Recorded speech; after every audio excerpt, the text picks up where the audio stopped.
শুক্রবারে বৃহস্পতিবারের টিকিটের দাম 10,000 আর অন্যদিন 2800। আমি অভিনন্দন জানাই যারা নির্যাতিত হয়ে খালাস হয়েছেন আপনার মাধ্যমে। একটা বিষয় খুব আমার আপনার সবাই সারা বাংলাদেশের মানুষের জন্য।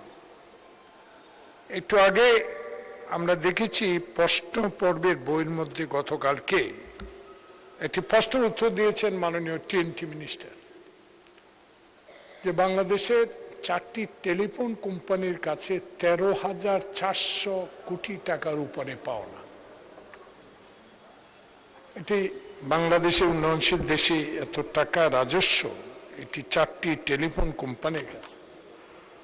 বিষয়টা এইভাবে জনগণ, যেহেতু আমরা জনগণের ভোটে আপনিও নির্বাচিত, ধরুন গ্রামীণ ফোন, বাংলা লিংক, রবি, টেলিটক সরকারেরই, এদের কাছে এত রাজস্ব, কিন্তু মাননীয় সংসদ সদস্যগণ ইতিমধ্যে সবাই জানেন, আমরা ধরুন 1 মাসের জন্য 1,000 টাকা নেট আমরা কিনলাম।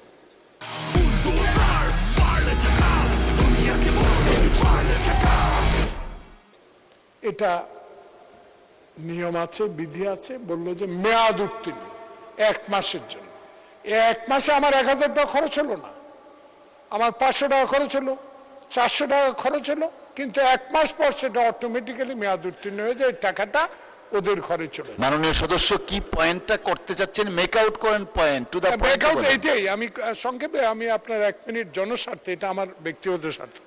বিষয়টা হলো এত হাজার কোটি টাকা এরা দেনা, কিন্তু আমাদের বেলায় কেন? আরেকটি বেলা বিমান, শুক্রবার বৃহস্পতিবার যারা দূরে যায়, শুক্রবারে বৃহস্পতিবারের টিকিটের দাম 10,000 আর অন্যদিন 2800, 3,000। এইসব বিষয়গুলো আপনার নজরে আনিম মাননীয় স্পিকার।